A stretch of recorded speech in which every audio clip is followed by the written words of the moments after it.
기도하겠습니다. 주님, 오늘 또 우리가 주님의 말씀 앞에 나왔습니다. 주님, 주의 음성이 들려지는 시간 되게 하시며 주님의 마음이 깨달아지는 시간 되게 하셔서 주님 앞에 우리가 또 한 번 더 헌신하며 주님을 배우며 주님의 것이 우리 가운데서 드러날 수 있는 그런 은혜의 시간 될 수 있도록 축복하여 주옵소서. 감사를 드립니다. 예수님의 이름으로 기도드렸습니다. 아멘. 여러분, 말씀을 가지고 계시면 창세기가 아닙니다. 사도행전 13장 43절입니다. 사도행전 13장 43절입니다.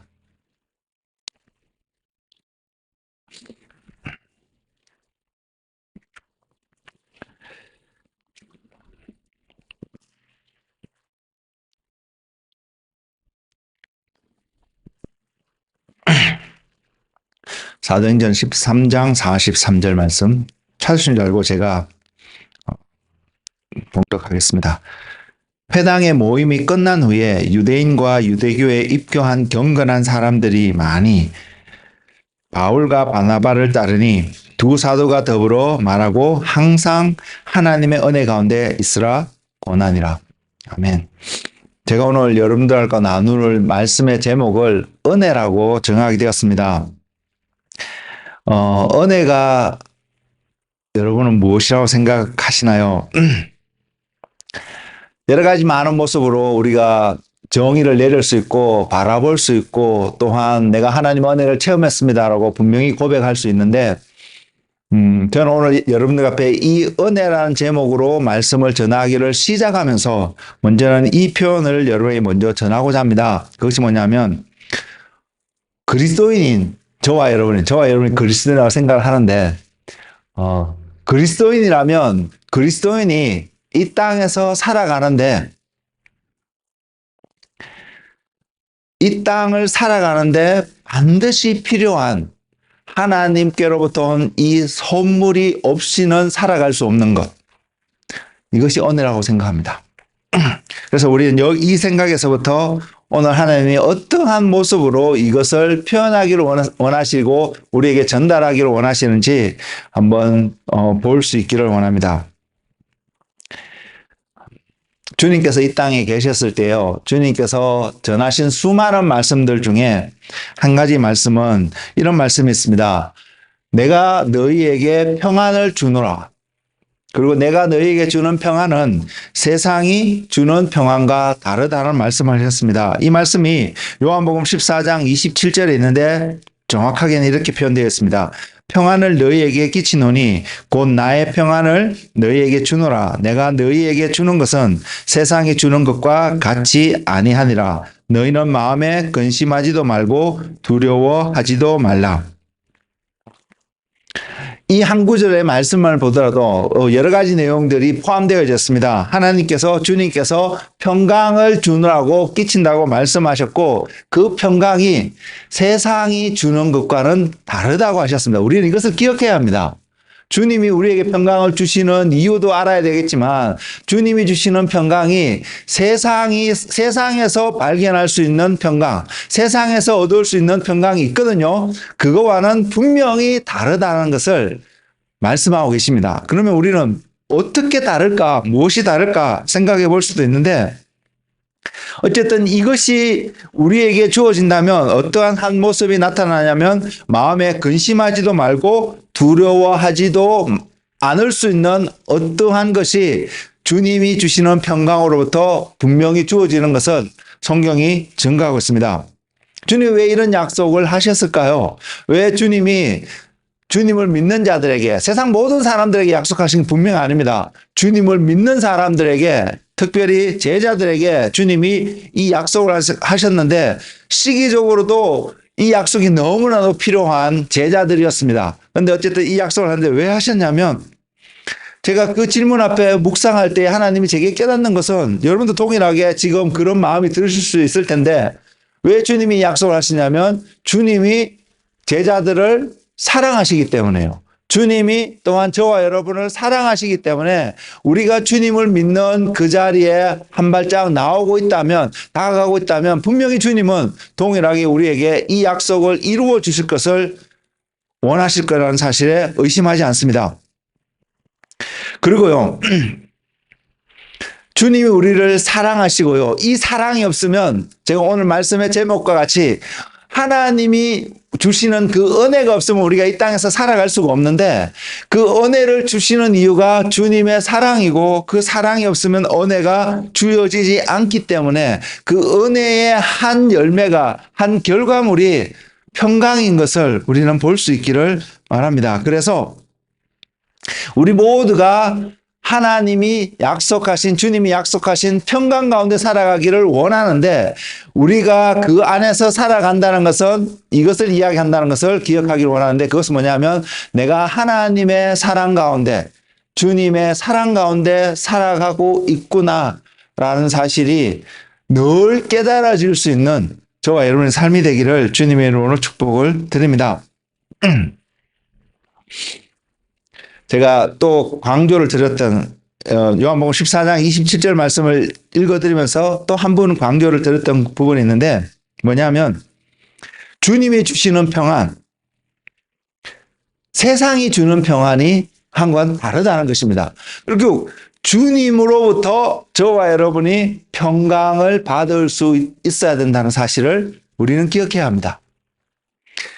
우리가 원하는 어떤 평강의 모습을 그려놓고 그것을 받기를 원하는 모습으로 나아가는 것이 아니라, 저와 여러분이 받기를 원하는 평강의 모습은 우리가 원하는 모습의 평강이 아닌 주님께서 우리에게 주시는 그 평강, 그것을 인지하고 그것을 바라보고요, 그것이 주어졌을 때에 정말로 내가 주님으로부터 온 모습의 어떤 평강을 받았구나, 그래서 감사하며 그것을 누리며 살아갈 수 있는 은혜가 우리 가운데 있기를 원합니다. 이것을 보지 못하면, 이것이 주님께로부터 온 진짜인 평강이 저와 여러분 삶 속에 주어졌는데, 이것을 보지 못하면 우리는 마치 돼지에게 진주를 주었을 때 그 돼지가, 진주는 돼지에게 아무런 의미가 없잖아요. 가치가 없잖아요. 그래서 그 준 사람을 향하여서 공격을 할 수 있고 죽일 수도 있고 달려들 수도 있는 그런 폭력성을 나타낼 수 있는 것처럼,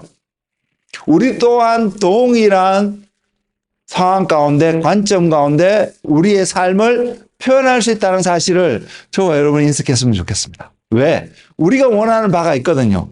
우리가 원하는 바를 얻기를 원하는 게 있거든요. 그리고 우리는 그것을 얻기를 원하는데, 그것이 예수님의 이름으로 오기를 원하는 마음이 우리 안에 있거든요.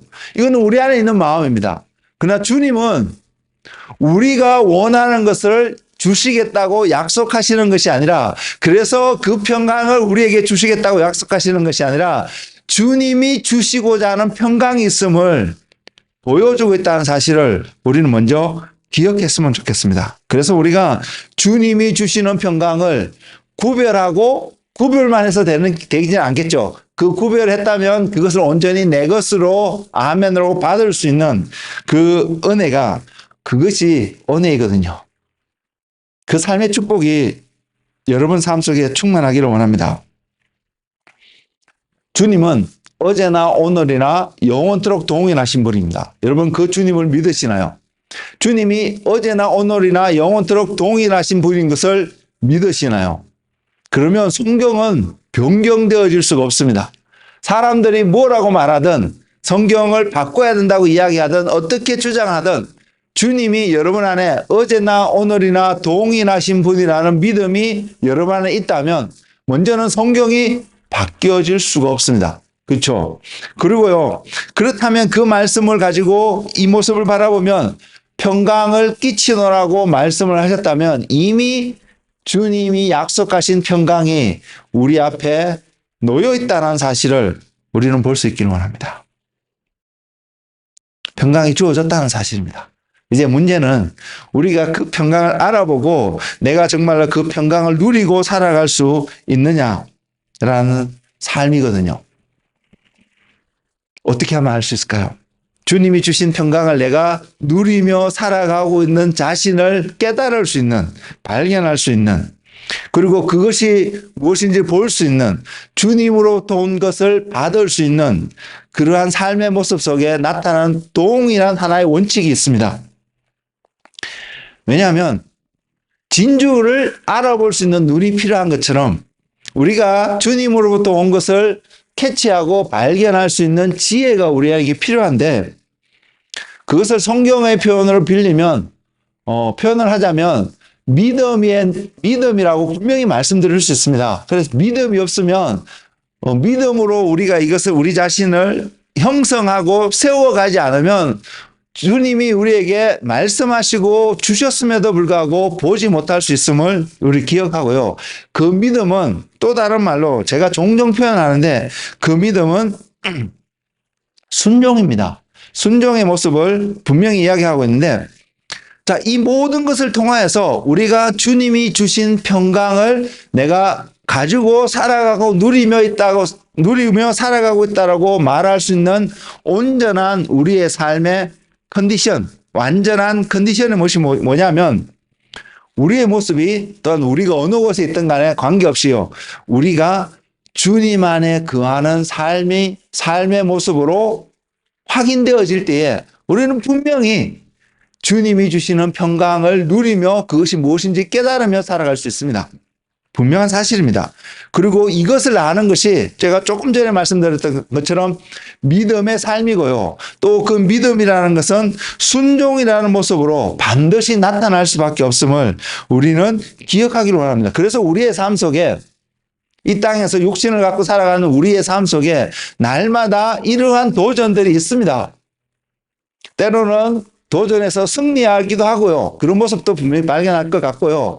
또 많은 경우에 이게 더 정답, 실제적인 우리의 모습일 수도 있는데, 많은 경우에 우리가 그 도전의 믿음의 삶에, 순종의 삶에 실패하는 모습을 또한 발견할 수도 있습니다. 이것이 현실적으로 우리가 직면한 문제인데, 그럼에도 불구하고 저와 여러분이 분명히 세워놓기를 원하는 기준은 주님이 주시는 평강을 누리며 살아가려고 한다면 내가 주님 안에 반드시 거해야 되겠구나 라는 생각, 그 목적을, 그 기준을 놓치지 않기를 바랍니다.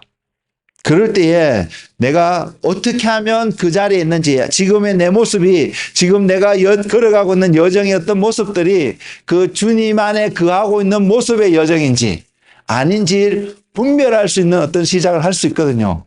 그렇지 않으면, 그 기준이 온전히 세워져 있지 않으면 우리는 그 이야기를 들으면 그런 것 같은데 일상의 삶 속에서 이게 기준이 세워져 있지 않기 때문에 혼동되어지고 헷갈려지고, 많은 경우에 그 기준 가운데 그 안에서 삶을 스트러글 하려고 하는 것이 아니라 그 밖에서, 주님 바깥에서 어떻게든 잘 살아보려고 노력할 수 있기 때문입니다. 그러면 은혜가 주어졌음에도 불구하고 은혜가 은혜인지를 모르고요, 우리는 그렇게 스스로를 속이며 살아갈 수 있다는 사실입니다. 그래서 저와 여러분이 주님 앞에서 믿음의 여정, 순종의 여정을 가기를 정말로 원하는 마음이 있다면 하나님 앞에 늘 그런 기도, 주님 안에 거하는 삶의 기준 속에서 우리가 늘 점검하고 바라보고 살아갈 수 있게 해달라고 기도하시는 우리 모두가 되기를 소망합니다. 이것은 우리가 1, 2, 3 어떠한 것을 갖고 체크할 수 있는 것이 아닙니다. 하나님께 속한 것이고요, 하늘에 속한 것이기 때문에 우리가 하나님 앞에서 나아가서 지속적으로 묻고 그분의 음성을 들으려고 우리 자신을 계속 쳐서 복종하는 어떤 삶의 훈련들을 하지 않는다면 절대로 알지 못하기 때문입니다. 그래서 끊임없이 우리는 기도하는 자리, 우리 자신을 쳐서 복종하고 순종시키는 그 자리에 가야 합니다. 자, 그러면 순종을 하면 되겠네요, 이런 생각을 할 수 있는데, 그것이 믿음의 삶이기 때문에 그래 살면 되거든요. 단순하잖아요. 순종하면 되지. 근데 어떠한 삶이 어떻게 하면 순종을 할 수 있을까 우리는 생각해 볼 수밖에 없는데, 이번 한 주를 보면서 제가 이 말씀을, 이 사도행전 13장 42절의 말씀을 월요일 날 주님이 주셨거든요. 그 말씀을 주셔갖고 묵상하게 되고 보게 되는데, 뒤에서 다시 조금 더 설명을 하겠지만 간략하게 먼저 말씀을 드리면 지금 바울과 바나바가 그를 따른 많은 사람들에게 무엇을 다른 어떤 것보다도 무엇을 이야기하고 있냐면 하나님의 은혜 가운데 있으라고 권면하고 있는 장면을 분명히 보고 있습니다. 그렇기 때문에 우리는 마음속에 우리 또한 하나님의 은혜 가운데 지내야 되겠구나. 거하는 것이 너무나도 중요한구나 라는 사실을 깨달으면서요. 그러면 이것과 은혜와 순종을 제가 지금 연결시켜 갈 텐데 이것이 어떻게 연결되는지를 보이기 위해서 먼저 생각하셔야 되면 순종을 하기 위해서 순종만 하면 될 것 같은데 순종만 하면 되거든요. 그러면 우리는 어떻게 하면 순종의 자리에 갈 수 있는가를 한번 생각해 보기를 원합니다. 저와 여러분이 순종의 자리에 가기 위해서 우리 안에 가장 먼저 일어나야 될 하나의 사건이 뭔지 아세요? 뭔지 여러분 깨달으세요? 물론 순종하기 위해서 하나님으로부터 뭔가가 요구되어지고 들려지는 어떤 그러한 은혜가 필요합니다. 그것이 필요한데 이것은 하나님이 뭔가를 하시는 것이고요. 우리 입장에서 하나님의 어떤 계획들이나 명령들이 어떤 말씀들이 우리에게 전달되어졌다라면 그 전달된 정권 속에서 우리 안에서 가장 먼저 일어나야 될 한 단계가 있거든요. 그것이 뭐냐면 이것입니다. 제가 오늘 여러분에게 이것을 어떻게 표현하면 우리 안에 가지고 있는 생각, 우리 안에 가지고 있는 가치관, 우리가 경험하고 포함되어 살아가고 있는 어떤 문화, 무엇이든 좋습니다. 이런 것들이 전부 다 포기되어지고 내려놓을 수 있는 마음의 상태가 되어야 합니다.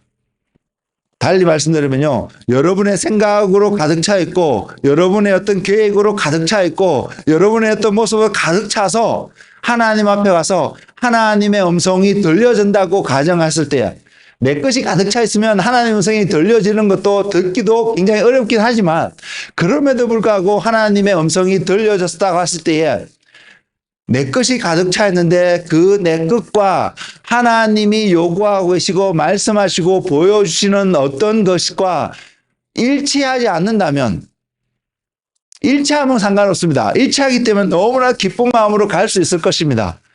그러나 많은 경우에 제 개인의 경험으로 봐도 일치하지 않는 경우들이 더 많습니다. 그 일치하지 않을 때에 하나님께 어떻게 하면 순종할 수 있을까요? 그 첫 번째 걸음이 내 생각들, 내가 배웠던 것들, 내가 경험했던 것들, 또한 내가 이것이 맞다고 생각하는, 주장하는 어떤 것들을 먼저는 내려놓을 수 있어야 됩니다. 하나님께로부터 들려졌던 무언가를. 그래야만이 그 사람이 진짜 순종할 수 있습니다. 그러지 않고, 때로는요, 그러지 않고도 그 하라고 하는 것을 행할 수도 있거든요. 근데 그것을 행했으면 그것이 정말로 순종한 모습이었을까요? 그걸 생각해 볼 때 아닐 수 있기 때문에요. 무언가를 행했다. 하나님이 말씀하셔서 이것을 내가 했다. 결과적으로 무언가를 했다라는 것보다도 더 중요한 것이 그것을 해야 되는데 내가 바라본 관점과 생각과 문화와 어떤 배움과 경험 모든 것이 어게인스 되어진다고 했을 때에 내가 그것을 온전히 내려놓고 그것을 받아들이고 행할 수 있느냐. 이것이 저는 순종의 첫 단계라고 생각합니다. 우리가 만약 순종을 못한다면, 못해왔던 많은 부분들이 있다면 결국은 이것을 하지 못했기 때문에 이것을 제대로 온전히 지나오지 못했기 때문에 우리가 순종하지 못했지 않았을까, 순종할 수 없지 않았을까, 저는 이 생각이 들었습니다. 여러분은 어떠신가요? 여러분 한번 곰곰이 오늘 이 시간 이후에 돌아가셔도 이것을 한번 생각해 보면서 나는 왜 과거에 순종해야 되는 건 다 알기 때문에 믿음의 삶을 살아야 된다는 건 다 알기 때문에 그것을 믿음의 삶을 살아가고 싶습니다. 순종하고 싶습니다. 그렇게 할 수 있도록 기도해 주세요라고 얼마든지 이야기할 수는 있겠지만 결과적으로 왜 순종하지 못했는지를 살펴보면서 나는 정말로 그렇게 순종할 만큼 하나님의 말씀을 온전히 받아들이고 있는 내 상태가 되었는가를 점검해 볼 수 있는 은혜가 그러한 겸손함이 여러분 삶 가운데 있기를 주님의 이름으로 권면을 드립니다. 여러분 룻의 이야기를 알고 계시죠? 한 번쯤 룻에 대한 이야기를 여러 모습으로 여러분 들어봤을 거라고 생각합니다. 저는 오늘 제가 지금 순종이라는 관점에서 은혜라는 관점에서 또한 하나님의 평강을 누리는 관점에서 우리 오늘 룻에 대한 모습을 한번 살펴보기를 원하는데요. 먼저 이 질문을 던지면서 시작하고자 합니다. 뭐냐면 여러분은 룻과 같은 행동을 하실 수 있을까요? 지금 여러분의 모습 속에서. 동일하게 룻에게 요구되어졌던 그러한 요구가 주어졌을 때 여러분은 동일하게 룻과 같은 반응을 하실 수 있는지 우리는 한번 생각해 보기로 합니다. 우리는 룻의 이야기를 통해서 시어머니 나오미를 따라서 자기의 고향과 자기의 신과 자기의 문화와 자기의 모든 것들을 뒤로하고 유대 땅으로 이주해 온 한 사람에 대해서 잘 알고 있습니다. 그리고 그 유대 땅에 왔을 때에 적어도 시어머니를 공경하기 위해서 쉬지 않고요. 날마다 밭에 나가서 이삭을 줍고 일을 하여서 그곳에서 주온 이삭을 갖고 시어머니를 공경했다라는 기록이 성경에 분명히 나옵니다. 여러분, 룻이 그러한 과정을 통해서, 또 과정이긴 한데 그것을 통해서 예수님의 족보에, 예수님의 조상에 해당하는 그 자리에 이름을 올릴 수 있었을까요? 그 순종이, 룻의 삶 속에서 나타나는 그 순종이 주님이 오시는 그 통로가 되는 그 자리에 있기에 충분했을까요? 우리는 그것을 한번 고려해 보기로 합니다. 물론 또 다른 한 모습이 룻이 그 이방의 땅에서 모압 지방에서 떠나서 유대 땅으로 온 그 사실 자체가 하나님의 은혜를 갈급하고 하나님의 구원을 갈급하고 내가 새로운 신이지만 내가 전혀 모르는 것이지만 그 은혜의 자리에 가고자 해서 여정을 떠났던 그 룻의 모습을 또한 우리는 믿음이라고 분명히 표현할 수 있습니다. 저는 오늘 이 말씀을 준비하면서 이것도 부족했다는 사실을, 예수님의 정조 할머니 정도 되는데 그 자리에 가기까지에 굉장히 부족했다는 사실을 예수님의 조상의 그런 위치에 있기에는 부족하지 않았다는 사실을 보게 됐거든요. 뭐냐면 룻이 당면했던 더 결정적인 순간은 이제 물론 그곳에는 시어머니, 나어머니의 어드바이저와 역할도 있었음을 분명히 보지만 그것을 통해서 룻이 어떻게 했냐면 보아스라는 사람에게 자기 자신을 내어줘야 했던 한 여인이었다는 사실입니다. 물론 우리 보아스는 지금 후대에 사는 우리들에게 예수님을 상징하고요. 예수님을 나타내는 한 인물로서 분명히 표현되어지는 그 사람이지만 그러나 룻이 그것을 알고 그 자리에 갈 수 있었을까요?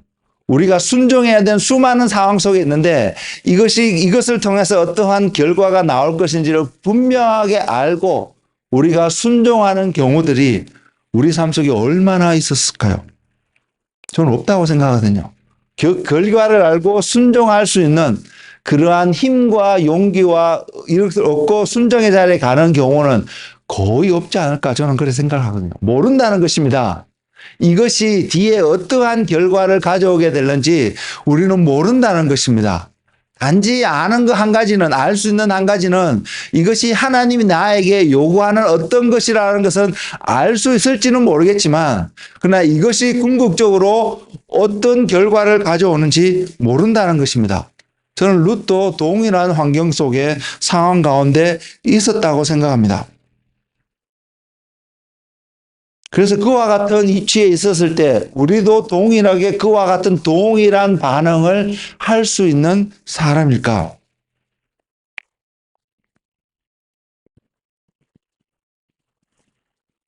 저는 오늘 여러분에게 이 하나님이 사도행전 13장 43절의 말씀을 딱 주셨을 때, 처음에 딱 주셨을 때 하나님께서 제가 기대했던 게 있습니다.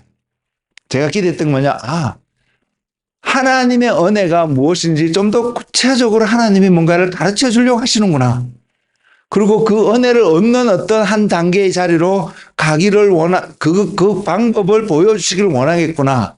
그래서 제 삶 속에서도 여러분 삶 속에서도 그런 하나님의 은혜를 깊이 경험하는 그 은혜가 우리에게 가져다 주는 능력이 무엇인지 더 깊이 체험하는 그런 시간이 될 것을 너무나 기대하고요.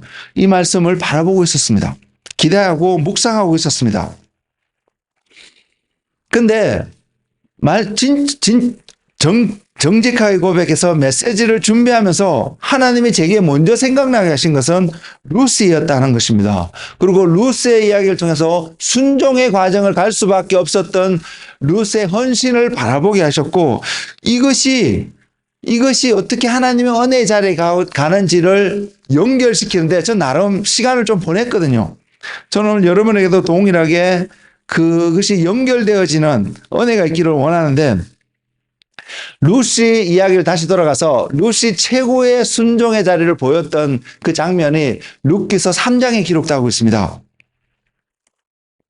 그 내용은 긴 내용을 다 말씀을 드리지 않고요. 핵심적인 한두 구절만 먼저 말씀드리면 룻기 3장 7절에서 9절 말씀에 이런 표현이 나옵니다. 이런 장면이 나옵니다. 어떤 장면이냐면 보아스가 먹고 마시고 마음이 즐거워 가서 곡식단 더미의 끝에 눕는지라 룻이 가만히 가서 그의 발치 이불을 들고 거기 누웠더라.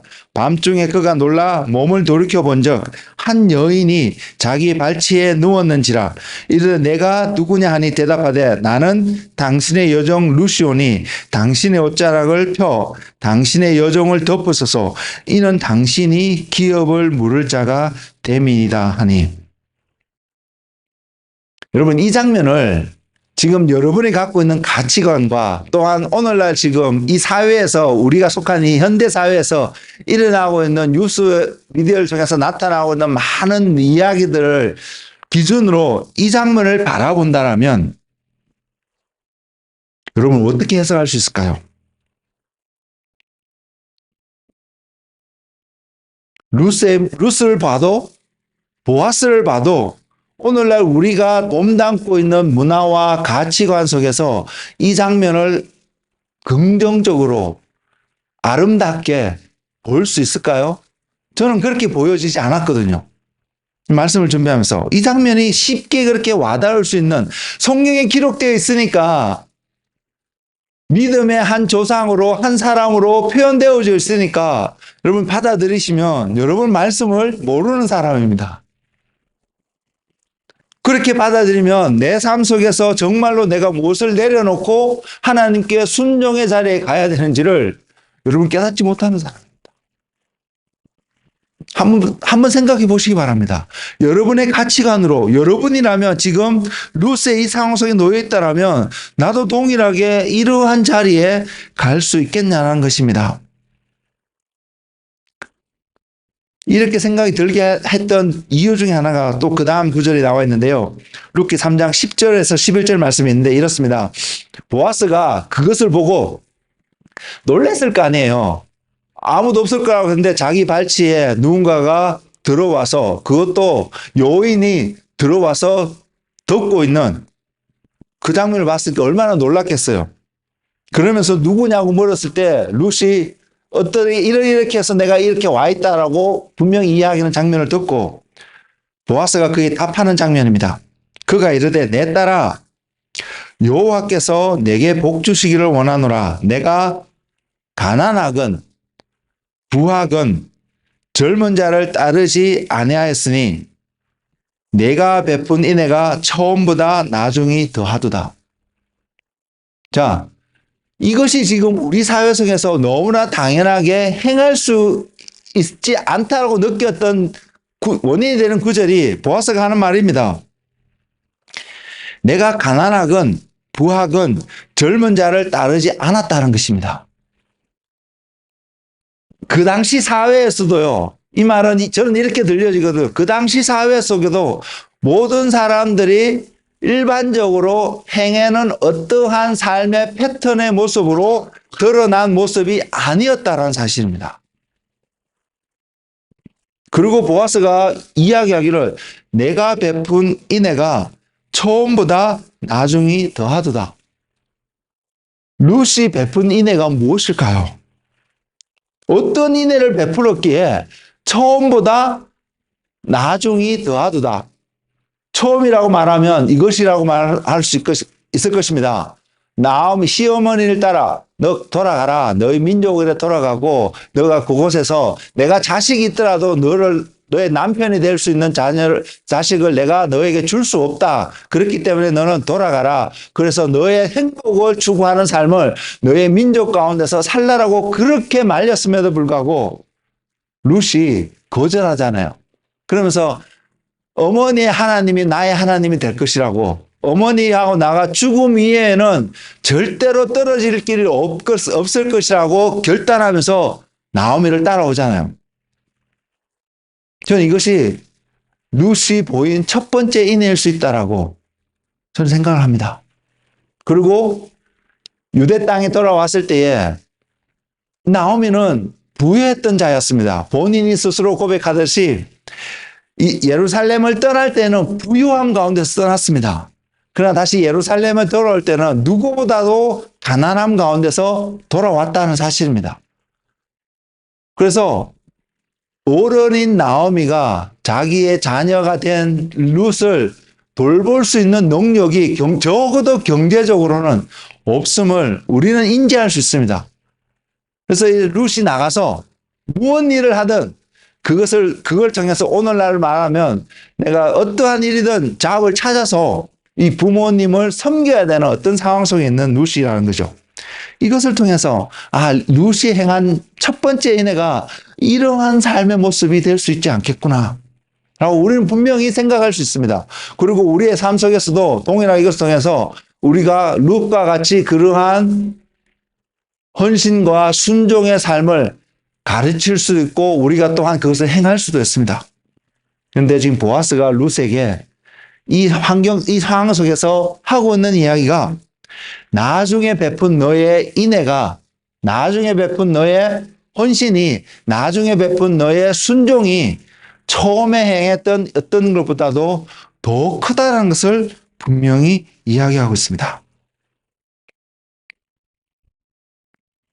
어떤 모습이었을까요? 저는 이 말씀 앞에서 이런 깨달음이 있었습니다. 자신을 온전히 내어준 룻의 모습을 말입니다. 결과적으로 이렇게 표현할 수 있거든요.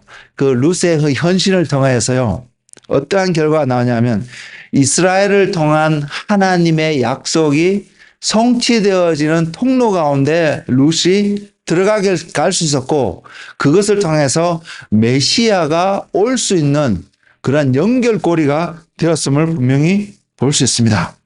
근데 룻은 제가 먼저 처음에 본 것은 자신을 온전히 내어주는 그 헌신을 통하여서 이스라엘 지파 가운데 있는 한 가족이 다시 세움을 입을 수 있는 자리에 가게 되었다는 사실입니다. 그러니까 보아스가 이런 표현을 합니다. 그리고 이제 내 딸아 두려워하지 말라. 내가 내 말대로 내게 다 행하리라. 내가 현숙한 여자인 줄을 나의 성읍 백성이 다 아느니라. 제가 오늘 표현드렸던 것처럼 그 당시에도 보통의 사람들이 행했던 삶들이 젊은 남녀가 만나서 사랑하고 결혼하고 관계를 맺어가는, 가정을 이뤄가는, 이것이 일반적인 삶의 모습이었는데 지금 룻이 보아스에게 찾아온 그 관계는 그러한 관계가 아님을 분명히 고백을 합니다. 그럼에도 불구하고 보아스가 이 룻이 어떤 사람을 알려졌냐면, 그 민족 가운데, 그 사회 가운데서 어떤 사람을 알려졌냐면 현숙한 여인으로 알려졌다는 사실이죠. 그렇게 표현되어진 이 여인이 이렇게 표현하면서 나왔던 그 모습을 통해서 이제 보아스가 결정하고 무엇을 행할 것인지를 확실하게 보여주는 그런 장면이 지금 이 말씀 가운데 있다는 것입니다. 분명히요.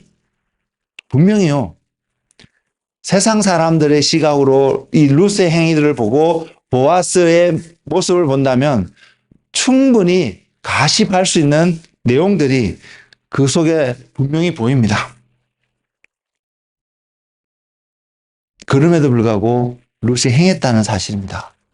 그럼에도 불구하고 우리는 행할 수 있을까요? 세상 사람들이 도저히 이해하지 못하는 어떠한 환경 가운데 놓여 있다 할지라도 우리가 소위 순종이라는 이름으로, 내가 하나님 말씀에 순종하겠다는 이름으로 저와 여러분은 우리의 모든 것을 내려놓고 나아갈 수 있는 그런 룻과 같은 그러한 여인, 자기의 모든 삶을 내려놓을 수밖에 없는, 내려놓아야만이 행할 수 있는 그런 행동들을 할 수 있을까요? 우리는 한번 생각해 보기를 원합니다. 그래서 우리가 순종하기 위해서 우리 안에 먼저 이루어질 한 모습은 내가 갖고 있는 가치관과 내가 갖고 있는 생각과 내가 갖고 있는 어떤 밸류들도 내려놓을 수 있는 자세가 우리에게 필요하는구나 하는 것입니다. 이 모습이요, 온전하게 받아들일 수밖에 없는 이유는 딱 하나밖에 없습니다. 이유는 딱 하나밖에 없습니다. 이것이 순리적이고 도덕적이고 논리적이라 이런 부분이 전혀 아니거든요. 이것이 받아들일 수밖에 없는 이유는 딱 하나입니다. 그리고 저와 여러분이 순종할 수밖에 없는, 순종해야 되는 이유는 딱 하나입니다. 그것은 뭐냐면 하나님께로부터 온 것이라는 사실입니다. 하나님이 내 삶의 기준이 되어 있지 않으면요, 하나님이 나의 삶의 기준으로 온전히 세워져 있지 않으면 도덕적이고 합리적이고 논리적인 것에서 벗어난 일들일 경우에 우리는 순종할 수 없다는 사실입니다.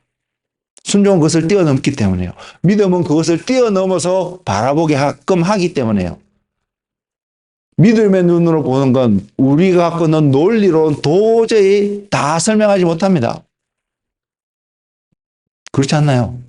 우리가 갖고 있는 문화가 우리가 믿음으로 바라보는 모든 것들을 설명해 줄 수 있을까요? 전혀 설명하지 못합니다. 여러분이 배웠던, 세상에서 배웠던 어떤 것들이 그것을 설명할 수 있을까요? 전혀 못합니다. 근데 우리는 믿음으로 걸어가야 되는 것을 요구받고 있습니다. 순종해야 될 것을 요구받고 있습니다. 어떻게 해요? 내 것을 내려놓으면 할 수 있다고 말씀드렸는데 그 기준이, 그 이유가 오직 하나밖에 없다는 것을요, 하나님으로부터, 하나님이라는 사실이 세워지지 않으면 할 수 없다는 것이거든요. 여러분 삶 속에 그 하나님이 하나님 되셔서 자리 잡고 계신가요? 여러분의 선함과 여러분의 악함과 여러분의 게으름과 여러분의 부지런함과 아무 의미가 없습니다. 중요하지 않습니다. 도움이 되지만 먼저는 무엇이 세워져야 하냐면 우리의 삶 속에 이 하나님이 세워져야 했다는 사실입니다. 하나님이 세워져 있어야 된다는 사실입니다. 이 모습을 보면서, 3장의 모습을 보면서 제 안에 들었던 마음은 이것이었습니다. 룻이 목숨 걸고 목숨을 내놓고 이 자리에 갔겠구나. 또한 그 모습이 예수님의 어머니인 마리아가 가브리엘 천사의 메시지를 들었을 때에 주의 계집종연이 주의 말씀대로 이루어질지어다라고 고백하고 받아들였던 그 장면과 오버랩되면서 저에게 다가왔습니다. 여러분 어떠신가요? 우리는 이런 순종을 할 수 있을까요? 우리는 이런 순종을 할 수 있기를 원합니다. 왜냐하면 이 순종을 할 때에 진짜 하나님의 은혜가 무엇인지를 더 깊이 경험할 수 있는 길이 그 가운데 있음을 바라보기 때문입니다. 우리는 몸이 그러니까 우리가 어떤 행함으로 순종은 결국 어떤 행함을 나타내는데 그것을 행함으로 말미암아 순종했다라고 생각하는 것이 아니라 이제는 거기서 머물 수가 없습니다.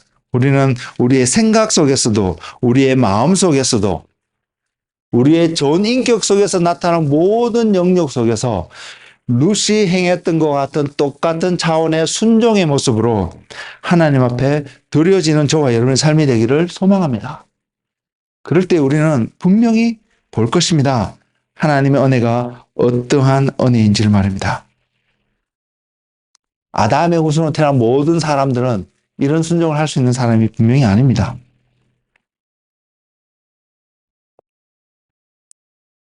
그래서 저와 여러분이 순종하기를 결단했으면 먼저는 이것부터 생각하실 수 있는 은혜가 있기를 원하는데 하나님의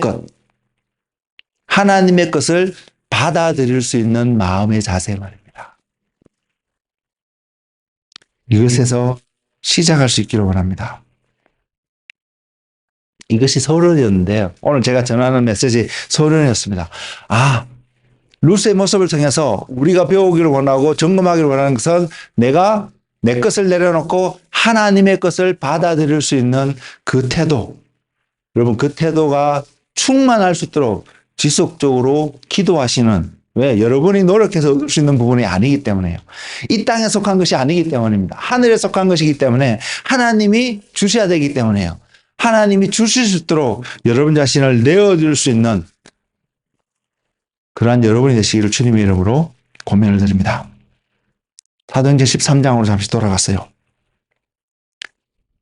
이 13장에 내용 안디옥 교회에서 있었던 한 부분을 증거하고 있는 내용입니다. 그리고 제가 볼 때는 바울과 바나바가 이곳에서 한 1년간의 사역을 마치고 이제 그곳에 있는 믿는 무리들이 안디옥이 성경에서 가장 먼저 그리스도인이라고 불려졌던 지역이 그 지역이었거든요. 어쨌든 믿는 무리들이 성령의 인도하심을 따라 바울과 바나바를 따로 세우라는 성령의 지시하심에 따라 둘을 세웠고 파송하는 그 장면 이후에 나타난 사건이 사도행전 13장 42절에 있는 말씀입니다. 그리고 바울이 어떤 한 회당에서 그 안디옥에 있는 한 회당에서 말씀을 나누고요. 아마 상황적으로는 그 말씀을 마치고 떠나가는 어떤 관계 속에서 이런 표현을 하고 있습니다. 하나님의 은혜 가운데 머물러야 한다고 말입니다. 그 말은 제가 좀 길게 서론을 이야기했던 그 부분을 갖고 다시 한번 표현하면 순종의 삶을 사세요. 믿음의 삶을 살아가세요. 라고 표현하는 말이 아닐까요? 그래서 우리는 그런 자리에 머물고 살아가기를 원합니다. 어떤 자리예요? 순종의 자리, 믿음의 자리인데 달리 표현을 바꿔서 하나님의 은혜 가운데 머물며 살아가는 그런 축복이 우리 가운데 확인되어지는 삶을 살아가는 모두가 되시기를 주님으로 권면을 드립니다. 무엇이 하나님의 은혜입니까? 지금 우리는 하나님의 은혜 가운데 머물고 있습니까? 그 하나님의 은혜는 지금 여러분에게 어떠한 모습으로 다가와 있습니까?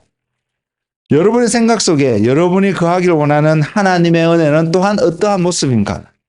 이런 질문들을 이 시간 이후뿐만 아니라 여러분 돌아가셔도 늘 한번 질문하면서 하나님 앞에서 그 답을 한번 얻어볼 수 있는 은혜가 여러분 가운데 있기를 원합니다. 무엇에 대한 순종이라고요? 여러분 마음의 생각에 대한, 여러분의 가치관에 대한, 여러분의 어떤 모든 몸에 대한 모든 헌신들이 온전히 나타나는 그러한 순종, 그런 것을 통해서 하나님의 것을 받아들일 수 있는 그런 은혜가 우리 가운데 있기를 원합니다. 주님이 주시는 평강을 누리고요. 하나님이 주시기를 원하는 은혜 가운데 머물러고자 한다면 우리는 분명히 이 모습을 살펴보아야 합니다. 그리고 나는 정말 그러한 선택을 할 수 있을까? 그녀 같은 선택을 할 수 있을까? 생각해보면서 괜찮습니다. 나는 안 돼. 그렇게 말해도 괜찮습니다. 그러나 여러분 정말로 룻과 같은 그 자리에 가기를 원하신다면 하나님 앞에 여러분 기도하셔야 합니다.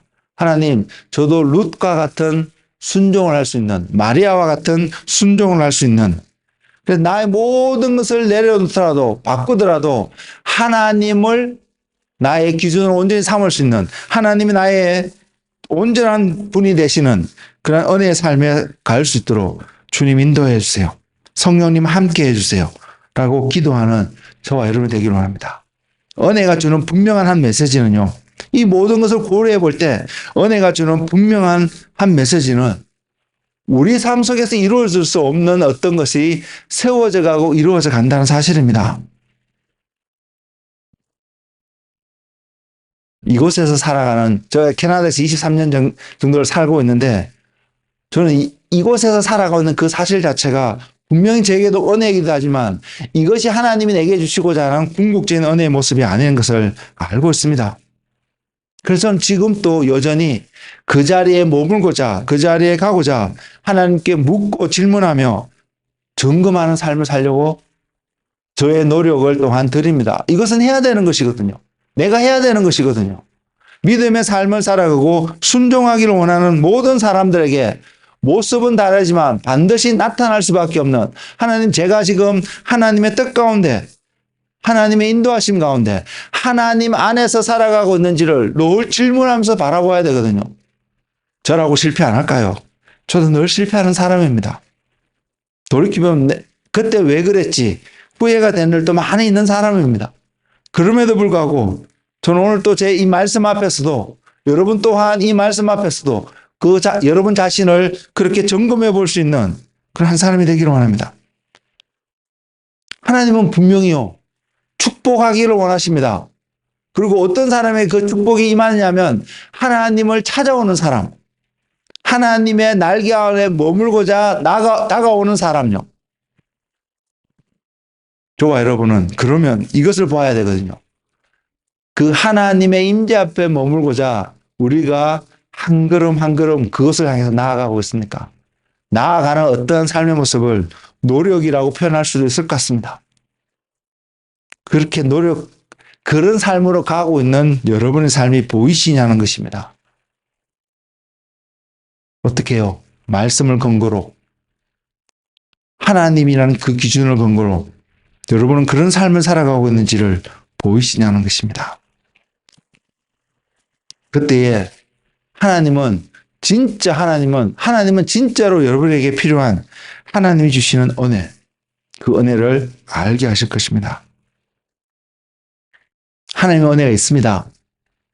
그 은혜를 바라보는 그 은혜가 여러분이 중심이 된, 그래서 얻기를 원하고 경험하기를 원하는 하나님의 은혜인지, 아는 하나님이 중심이 되어져서 하나님이 정말로 주시는 그 은혜로 여러분이 받고 바라보고 받는 그 자리에 여러분이 있는지, 여러분 그것을 깨달을 수 있는 은혜가, 시각이 여러분 가운데 증가되시기를 주님으로 축복을 드립니다.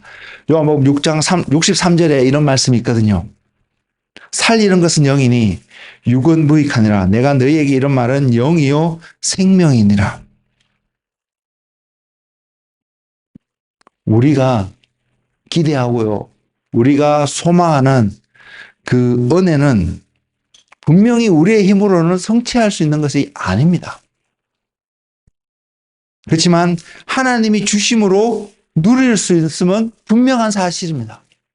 그렇기 때문에 하나님이 주시는 것을 알고 받을 수 있는 그런 믿음의 삶이 되기를 주님의 이름으로 권면을 드립니다.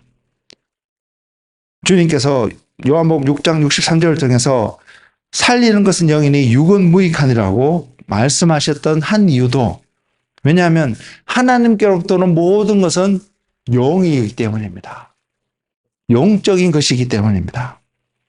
그리고 그것은 우리에게 생명을 주시는 것이기 때문입니다. 생명인 것을 볼 수 있어야 합니다. 육은 무익하다고 하였습니다. 예, 세상에서 누리기를 원하고 얻기를 원하는 것을 받으면 감사하고요, 행복할 수도 있고요, 그것도 분명히 있습니다. 그러나 그곳에 우리의 마음이 뺏기지 않기를 원합니다. 그것이 부차적으로, 부수적으로 다가오는 그 모습을 보기를 원하지, 그것이 은연중에 목적이 되어져서 하나님이 기준이 되었던 그 삶에서 벗어나게 되는 그러한 실패자의 삶에 여러분 그런 삶에서 벗어날 수 있기를 주님의 이름으로 권면을 드립니다. 어쩌면요 오늘 우리가 표현하고 있는 은혜는 오늘 말씀의 기준으로 봤을 때 육에 속한 무익한 그러한 은혜를 우리가 갈급하고 있을지도 모른다는 생각이 저는 들었습니다. 저는 이런 은혜를 얻기 위해서 하나님 앞에 헌신하는 그러한 자리에 안 갔으면 좋겠습니다. 하나님이 정말 주시기를 원하시는 하나님으로부터는 하나님이 중심이 되어져서 표현되어지는 바로 그 은혜를 보고 느끼고 깨닫고 얻을 수 있는 그런 믿음의 선택을 하는 우리 모두가 되기를 주님의 이름으로 권면을 드립니다. 무엇이 하나님부터 올까요? 간략하게 한 두 가지만 이야기하고 말씀을 마치기를 원하는데요. 에베소서 2장 5절에 이렇게 표현하고 있습니다. 허물로 죽은 우리를 그리스도와 함께 살리셨고 성경의 갈로로 해서 표현하고 있는 게 너희는 은혜로 구원을 받은 것이라. 이곳에 앉아 계시는 여러분 모두가 구원이 하나님의 은혜가 아니라고 아니 이런 표현보다 구원이 하나님의 은혜인 것을 부인할 수 있는 사람이 있을까요? 분명히 이것은 하나님의 은혜입니다. 맞잖아요. 그 구원을 은혜로 받았다는 것을 안다라면 이것이 하나님의 은혜인 것을 안다면 우리가 순종하지 못할 어떤 일이 있을까요? 그것을 한번 생각해 볼 수 있기를 원합니다. 우리가 믿음으로 나아가지 못할 삶이 있을까요? 왜? 성경은 지금 에베소서 2장 5절의 말씀은 허물로 죽은 우리를 문제는 여러분이 죽었다는 사실을 이야기하고 있는데 여러분 이것이 믿어지시나요? 이것이 먼저는 믿어져야 되겠고 이것이 믿어진다면 그 다음은 뭐냐면 그리스도와 함께 살리셨고 저와 여러분이 그리스도인으로서 가장 최고의 소망함이 있다면 예수 그리스도를 닮고 예수님과 함께 살아가는 어떤 삶의 모습이 아닌가요? 성경이 보여주는 것은 허물로 죽은 우리를 그리스도와 함께 살리셨다라고. 우리가 정말 이 말씀을 100% 순도 100%의 모습으로 진짜 온전히 믿는다면 우리가 순종하지 못할 믿음으로 살아가지 못할 어떠한 장애물들이 우리 가운데 있을까요? 저는 아니라고 생각하거든요. 그래서 우리가 실패하는 우리의 모습을 본다면 내가 지금 이것을 온전히 믿지 못하고 있구나. 아는데 모르는 바가 아닙니다. 아는데 온전히 믿지 못하고 있구나. 동일한 원리가 적용되어집니다. 이 땅에 세상 가운데 살아가면서요. 우리가 하나님께로부터 오는 하나님의 음성을 듣고 순종하며 살아가야 되는 것을 아는데 우리가 정말 그렇게 살아가고 있냐는 것입니다. 그것에 우리의 정직한 대답을 할 수 있다면 우리가 다른 사람들을 바라보며 나는 저 사람보다 더 잘하는데 이런 말을 할 수 있을까요? 내가 저 사람보다 더 나은데 내가 이렇게 했는데 난 이렇게 하는데 이런 말 할 수 있을까요?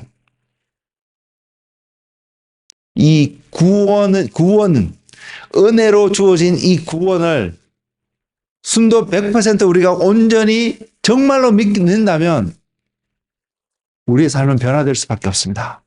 그렇지 않을까요? 우린 변화될 수밖에 없습니다. 생명이 되신 하나님의 말씀이 저와 여러분 삶의 기준이 되어서 오늘 또 살아가고 있다는 것이 온전히 증거가 되어진다면 우리의 삶은 변화될 수밖에 없습니다.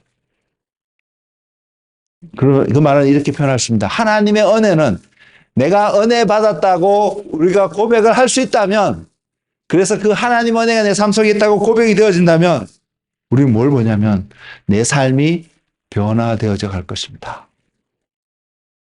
여러분 자신을 보면서 변화되어져 가는 여러분 삶을 보시나요? 세상의 관점으로는요 불가능합니다.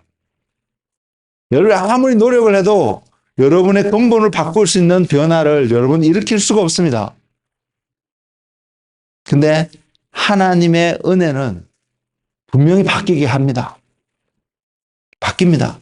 때로는 우리 스스로를 바라보면서 만족스럽지 못한 변화가 답답할 수도 있을 것입니다. 그러나 그것이 은혜였다는 것을 알고 내가 구원받았다는 것을 아는 그 사람은 변화되어져 갑니다. 여러분 변화되어져 가고 있습니까? 그리고 이것은 하나님의 능력이 아니면 불가능하다는 사실을 압니다. 그렇다면 우리는 이렇게 고백할 수 있습니다. 은혜는 지금 우리가 고백하고 표현하고 있는 은혜의 본질은 하나님의 능력이라는 것을요. 하나님의 능력을 받았는데 변화되지 않는다고요? 이거는 말이 맞지 않을까요?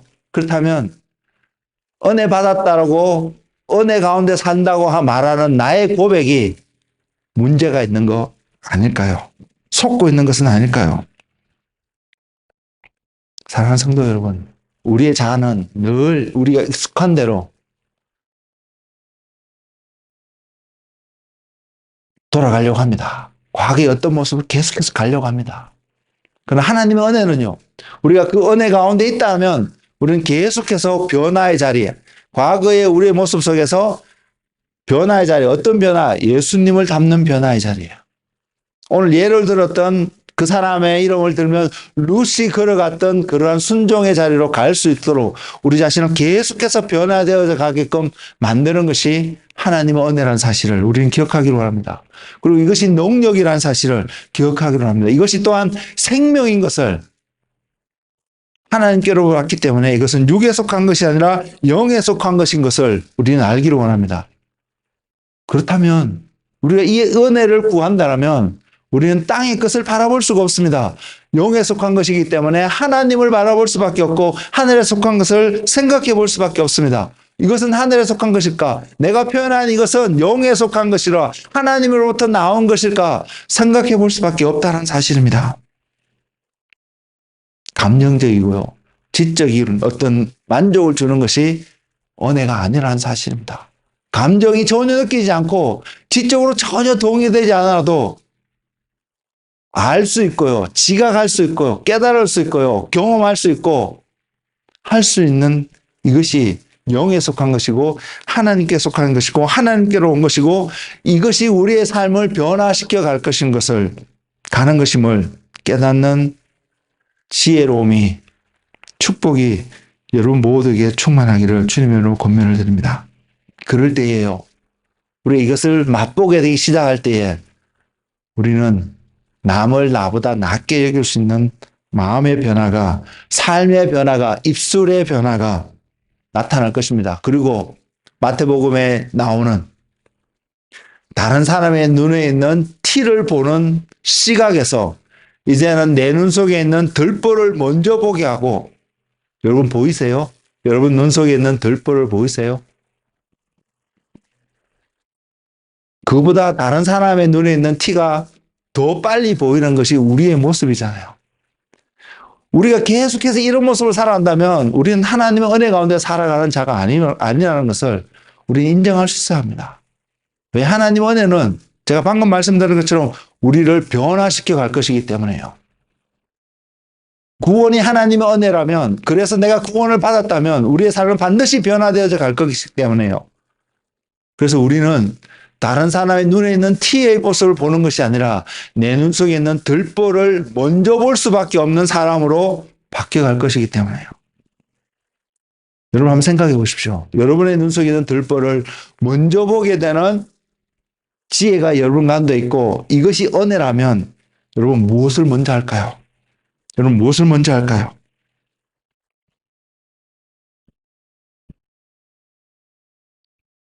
여러분 거기에 답을 하는 어떤 삶의 모습이 여러분 삶 속에 나타나고 있나요?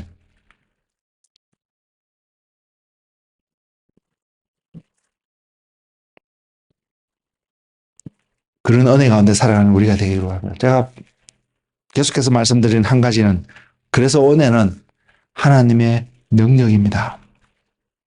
로마서 5장 20절에서 6장 2절 말씀을 읽어드리는 말씀을 마치고자 하는데 시간이 많이 흘렀기 때문에 율법이 들어온 것은 범죄를 더하게 하려 함이라. 그러나 제가 더한 것에 은혜가 더욱 넘쳤나니 이는 제가 사망 안에서 왕노릇한 것 같이 은혜도 또한 의로 말미암아 왕노릇하여 우리 주 예수 그리스도로 말미암아 영생에 이르게 하려 함이라. 그런즉 우리가 무슨 말을 하리요?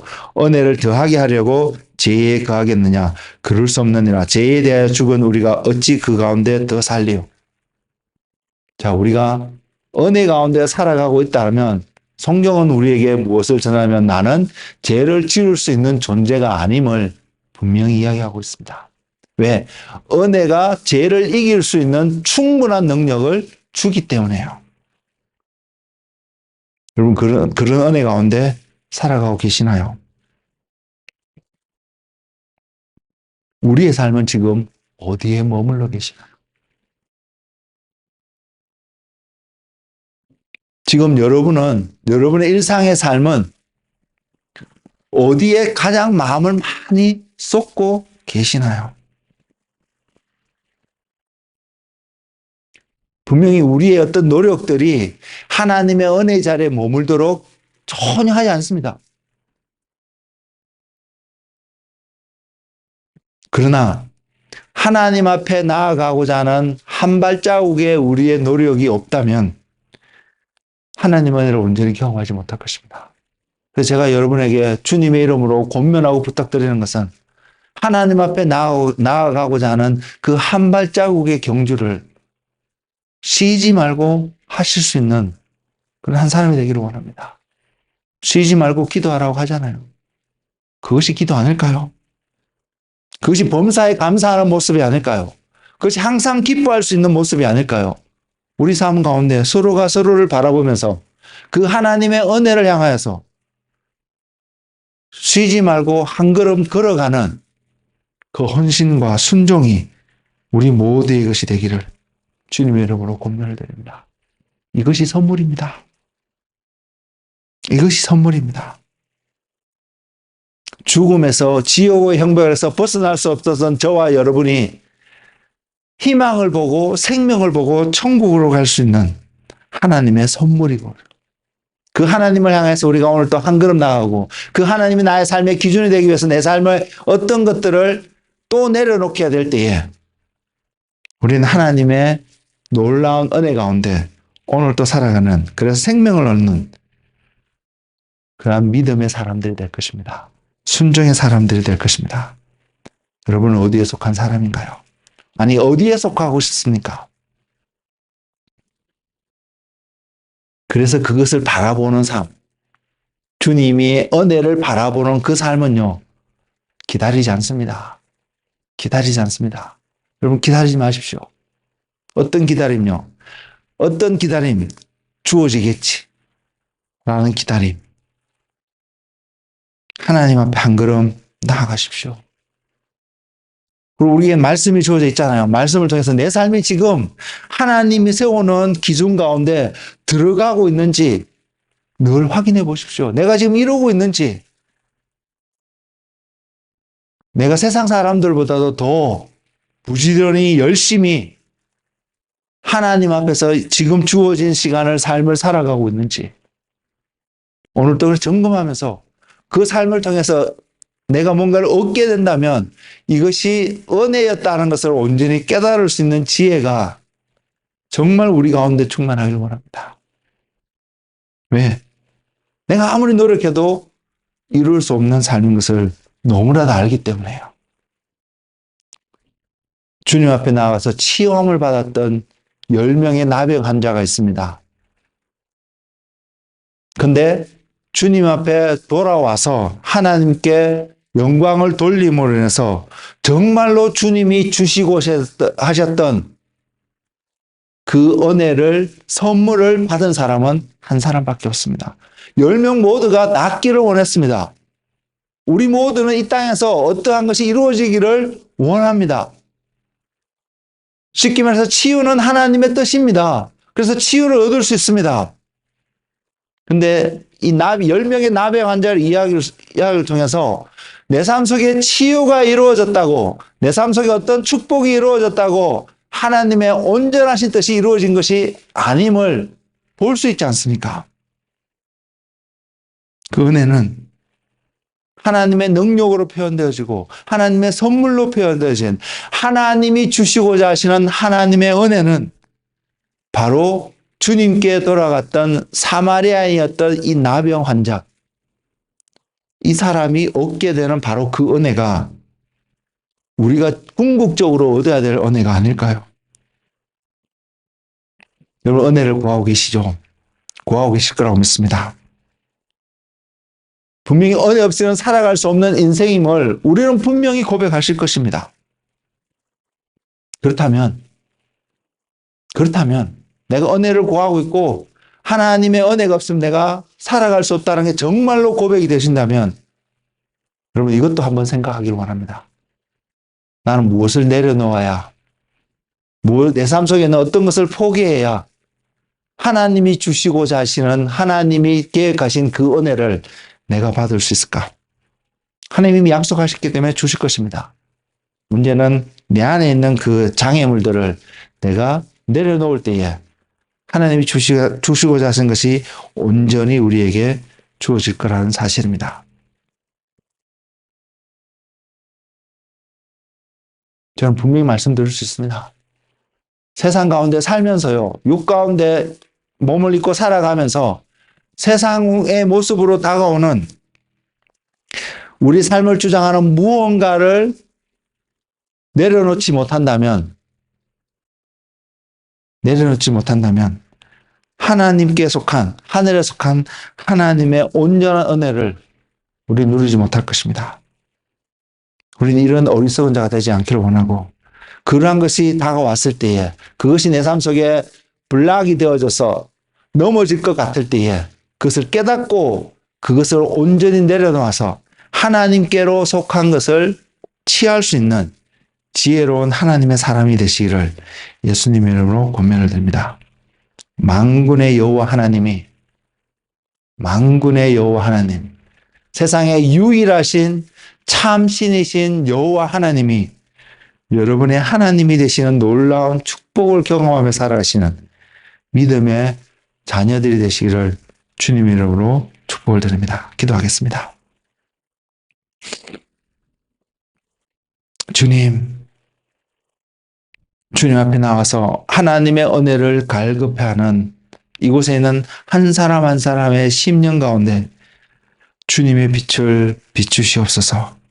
그래서 지금 우리가 어떠한 모습으로 어떠한 은혜를 우리가 구하고 있는지를 보게 하시고, 이제는 내가 원하는 모습의 은혜가 아니라 하나님이 주기를 원하시는 모습의 그 은혜를 내가 보고 발견하고 구할 수 있는 믿음의 사람이 되게 하여 주옵소서. 그래서 나의 모습이, 나의 생각이, 나의 가치관이, 내가 굉장히 높게 생각하는 밸류가 그 하나님이 주시고자 하시는 은혜와 against 되어지고, 그래서 하나님이 주시고 하는 것을 받을 수 없다라고 보여진다면, 그래서 갈등하고 있다면 주님 내려놓게 하여 주옵소서. 그리고 하나님이 주시고자 하시는 그 길 가운데, 그 여정 가운데 자신을 처서 복종하며 바울과 바나바가 안디옥에서 만났던 한 회당에서 만났던 주님을 따르는 유대인들에게 권면했던 말씀, 하나님의 은혜 가운데 머물라고 하는 말씀이 우리의 길 가운데 계속해서 메아리 쳐서 하나님 정말로 주님의 은혜 가운데 거하는 삶을 갈급해하며 그 축복을 누리며 살아가는 주님의 자녀 되게 하여 주시옵소서. 감사하고 예수님의 이름으로 기도드렸습니다.